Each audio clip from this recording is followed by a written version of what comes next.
This is Scott Amyx. Today I have Dr. Pamela Ryan, psychologist, investor, researcher, and author. So welcome, Pamela. Good morning. Thank you for having me. About your personal background, I think you have a personal story as it relates to not just being Australian, but some connection to the Indigenous people in Australia. So maybe we can start there. I'd say I grew up in the Australian outback, a place where there was 9 inches of rainfall a year. We were 600 miles west of Sydney, and I always felt the connection to the land. We were very aware that with hardly any rain, that we were very affected by the rain, whether it be livelihoods or our moods, where we could play, those kinds of things. I had for 2 or 3 years only one Aboriginal young student in my class, and he and I sat together for 1 year. And I think in about the 3rd year, he disappeared for a while, and people started saying, well, he's gone walkabout. And so I became interested in, at a very early age, what was walkabout and what was it about walkabout that Indigenous people were doing and their connection to the land. And growing up on that beautiful red soil in the Australian outback, the bush is, I don't know if you've ever been, but it's really something to behold, and it takes a hold of you. And so I felt great resonance with the Indigenous Australian culture of connection to the land. So that was probably the beginning of it, and have since been doing some work with our foundation and connecting with some other foundations and communities doing work in Indigenous communities. But that is one part of the work that we do. It's a smaller part, but it is one of the aspects of the kinds of programs and projects that we and collaborations we take on. So Pam, for our audience that are not familiar with some of these terms, tell us what exactly is a walkabout? A walkabout, and I would hate to be quoted on this because I'm not Aboriginal Australian, and they may have a very different version of what I would say. My understanding is a walkabout through the bush, to go connect with the land, to understand the land. In Aboriginal culture, they talk about songlines or Tingari, and the songlines are when groups of Aboriginal men or Aboriginal women of different ages, but particularly elders with the youth being initiated, walk through the bush and sing the songs of the land, and the songs point out what the landmarks are, what the ways are to survive in the bush, the stories of the ancestors, the laws of the Aboriginal people in that particular clan. So a walkabout is a way for young men and or women to be initiated into their culture in a more formal way, as they sing the songs of the land and let the land teach them and the elders teach them what. Yeah, that sounds like a really powerful experience. I mean, the fact that the narrative, the institutional knowledge, and the cultural knowledge has been integrated into songs and the geography, and that it's become a passage, or a rite of passage for these young Aborigines. It's amazing how we just connect with that nature, and we just become one with the environment. So it's a beautiful, beautiful process. Yes, it is, and it's been going on for tens of thousands of years, and it's a way for the Aboriginal history to be handed down through the generations. But not just the history; it's about all those other things. It's about food. It's about how the land can teach us. It's the stories of the ancestors that are embedded in the land. That's beautiful. Now, you're one of the few people that have been talking about social impact for decades, where way before it became a kind of a popular nomenclature these days. Now, one of the vehicles by which you've done that is through this foundation that you created called, is it the Tingari-Silverton Foundation? Yes, it is. And you'll note the name Tingari is about songlines. Correct. So tell us about that foundation and what exactly is the mandate? We started our foundation in 2000, the early 2000s, and I had been doing my doctoral research in the venture capital industry, looking at decision making in the venture capital industry. And we had, I'd also, to pay my way through my PhD, I was consulting using my organisational psychology skills from Australia. I was working with venture capital backed firms in Austin, Texas, right at the beginning of the implosion, really, of Austin. And so around the year 2000, my husband and I said, what are we going to do? We don't need all the money that we've made from some of these investments in venture capital. And so we decided to set up a foundation. And at that point, it was called the Silverton Foundation. And our goal then was to nurture social entrepreneurship in particular. And as part of our work, we approached the Ernst & Young organisation and said, we'd like to initiate and partner with you on a Social Entrepreneur of the Year award. We did the first one in 2003. And in 2013, after we changed, I basically took over the foundation, we decided to change the trajectory of the foundation, and we wanted to assess, after 10 years of doing that Social Entrepreneur of the Year award, along with the grants program that we were also administering simultaneously, what our impact had been. The Social Entrepreneur of the Year award came with a $100,000 grant to the organisation that was the entrepreneur who had won. And so we were looking at having spent $1 million on that and several $1 million on our grants program. So we said, what are we getting for all of this money and resources? We put a lot of time and energy and effort into it as well. And so we partnered with the Institute for the Future in Palo Alto, California, to look at the future of social entrepreneurship. And that's how it started out. We did a couple of workshops with them, and then it sort of imploded as a research journey. And we started interviewing people. And once we started interviewing people at the forefront of the social entrepreneurship and impact space, one of the questions I'd ask was, who is your guru? Who do you look up to in this space? Who do you wish you could talk to? And so I just added to those names, and after about 130 of those people, we realised we had a lot of information and some really cool insights. And so over the course of the 5 years of the research, we started with social entrepreneurship. We dropped the social part, it became, and the entrepreneurship part, and it actually became impact. And we realised that in looking at what the world looked like in 2030 and what a lot of these impact entrepreneurs and innovators and investors were saying was that through the 2020s, if we are going to, as a planet and a human race, going to be on the trajectory we're headed for 2030 right now, we do not and should not have silos for social entrepreneurship, environmental entrepreneurship, environmental organisations, or business. So no more silos between business, the environment, and social. And so that's why we moved from social entrepreneurship to impact. And over the course of doing the research and learning from all of these impact innovators around the world, we started to put into practice, not just in our foundation, but I also manage a portfolio of investments, including a sheep station or a ranch in Australia that is a green sheep station, green property. We a number of venture capital investments, direct impact investments as well.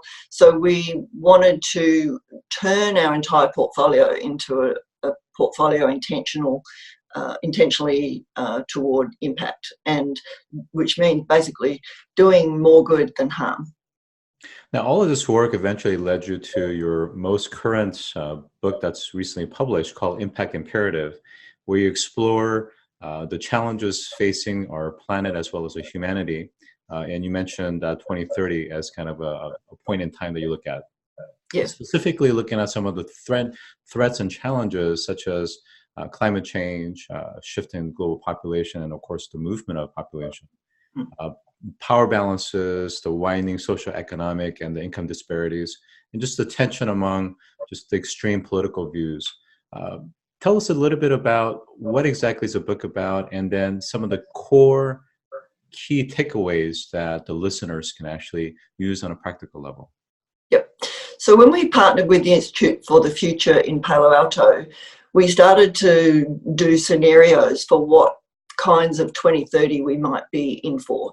And those things that you just mentioned were all pretty much given. So we are going to be a planet that has a population of something like 8.5 billion by the time we get to 2030. A lot of those the people will be born into Asian countries. There'll be likely be a shift of power, which we're already seeing from the east to the west. There'll be we already are reaching a tipping point in global consciousness around climate. I actually feel like it's no longer about climate change. It's not even a climate crisis. We're at a human crisis level, that we are, as a human race, under threat, that if we keep going on the same trajectory that we are on for 2030 right now, then the planet will survive us, but we may not survive what's happening to the planet. So those kinds of things. You mentioned the tension between political ideologies. It's also tension between the haves and the have-nots. Even now, the top Oxfam says the top 1% control almost 80% of the world's wealth, and also reap a lot of the gains, the majority of gains from growth in the world. So all those kinds of things are heading us towards a 2030 that means only the privileged few get to experience and enjoy the rewards of the growth process that we're on. So the imperative is really about what 2030 do we want to choose? Do we want the 2030 that we're headed for now, or do we want to take some action in multiple areas for us to have more people on the planet be able to enjoy the resources that are available to all of us? Now, I want to focus on the 2030 because oftentimes I think people sometimes forget that when they feel and see the economic statistics of current, depending on whether it's leading, lagging, or current, they don't really understand the full implication or the fundamentals of economics, that what we're feeling now is the work that was laid down 10, maybe even 15 years ago. So 2030 seems like it's far away, but it's actually not. If we don't take the action now, immediately, we're just going to be on a completely different trajectory entirely. That slope is going to be completely different. So yes. What are some very specific, concrete things that individuals, communities, organizations, and NGOs and governments can do now? One of the things I talk about in the book, because of this connection to Aboriginal Australian culture, I'm not sure if you reached the last chapter yet, but one of the things that I talk about is for people to simultaneously think like a futurist and an ancient Aboriginal Australian. And that really means that all of us, whether we are an individual or a large corporation or a government, could think to the very long-term horizons. And then if we're thinking like an ancient Aboriginal, their concept of time is not linear like Western concepts of time.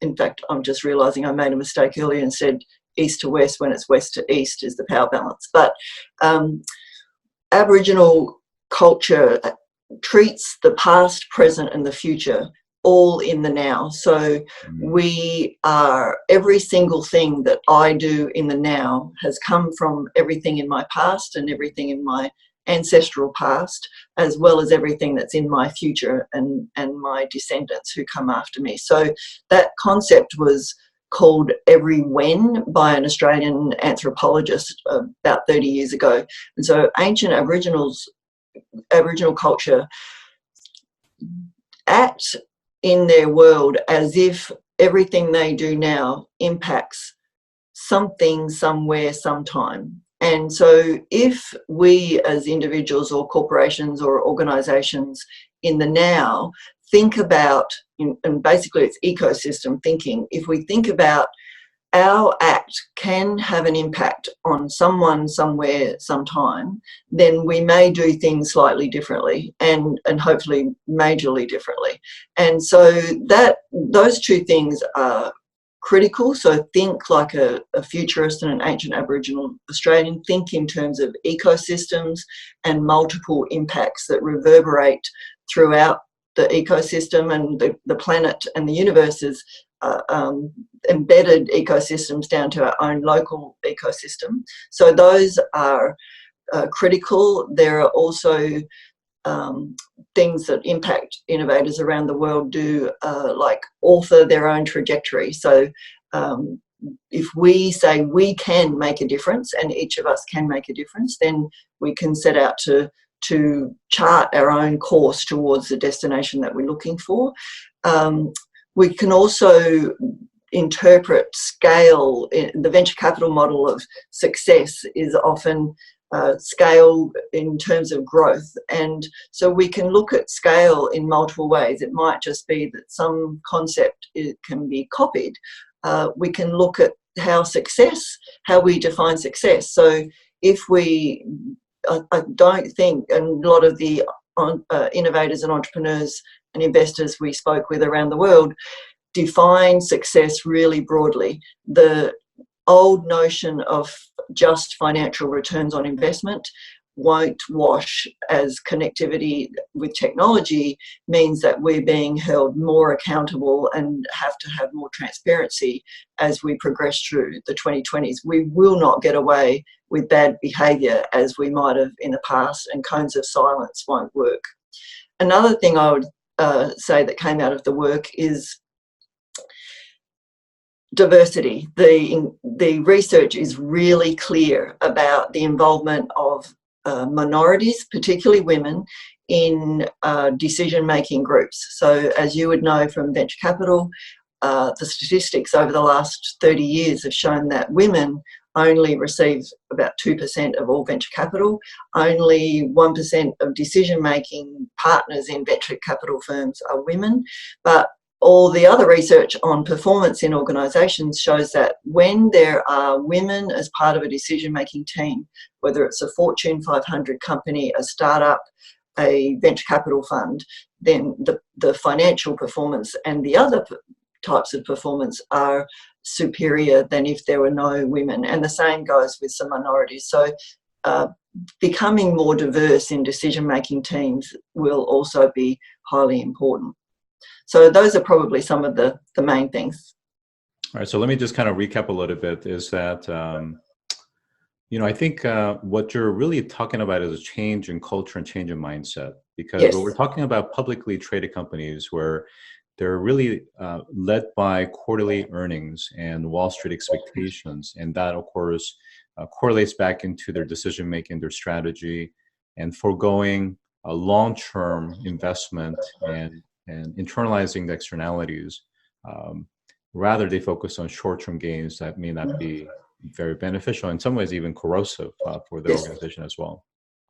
The other thing is that from a political system is that many of the political structures around the world are created in such a way that it's really term-based, which means that whether it's 4 years, whether it's 5 years, or in 2 years, in the case of some of the senates, is that they think in terms of re-election cycles, which again is a very myopic, unfortunate challenge. So the call to action, really what I'm hearing is, one of the key things is, how do we measure success? How do we actually reinterpret what is that set of metrics or KPIs, whether it's VC, whether it's a publicly traded company, or even government? I think we need to figure out how to rethink our measurement of performance. One of the things that I think that's becoming very important these days around impact investing is the notion of quantifying the externalities, in particular the negative externalities. Yeah. When you internalize that and put that into actual financials, that profit margin is not what you think it was, because you've polluted some clean water source, or you polluted the land, or you've increased the CO2 emissions. So you're right. So fundamentally, what we're doing is the Earth has been very resilient. It will recycle itself. The Yes. question isn't whether the Earth is going to survive. The Earth is going to survive and do Yes. just fine. It's humanity and the life on Earth that we're talking about. Yes. And we're so myopic. So I love the fact that you use some of the metaphors and the cultural aspects of the Aborigines. This notion of time and space. That Yes. the decisions that we make today not only affects the future but also the past, because we're no longer taking a certain heritage or a certain set of values and beliefs into the future. So really beautiful message. Since we're running out of time, if you could share specifically around climate change, what is that call to action and what is that message you want to share with the listeners? I get asked a lot what would be the one thing I would want to do and ask of leaders in whatever capacity they are leading, whether it's government or organisations, corporations. And that call to action would be to always include an impact assessment of any project, any program that you set forth. So and that impact assessment should include the very long-term horizon. So if we have everybody considering both the positive and the negative impacts somewhere, sometime on someone, what would that impact look like? And if it's negative, what is the plan to minimise the negative and maximise the positive? Terrific. And I just want to, again, reiterate the other point that you made, which is around gender equality as well as diversity, and how those different views actually contribute to divergent thinking and more creative thinking, and ultimately better sustainable results. So today I've been joined by Dr. Pamela Ryan, psychologist, investor, researcher, and author of Impact Imperative. Thank you for joining, Dr. Ryan. Thank you. Thanks so much.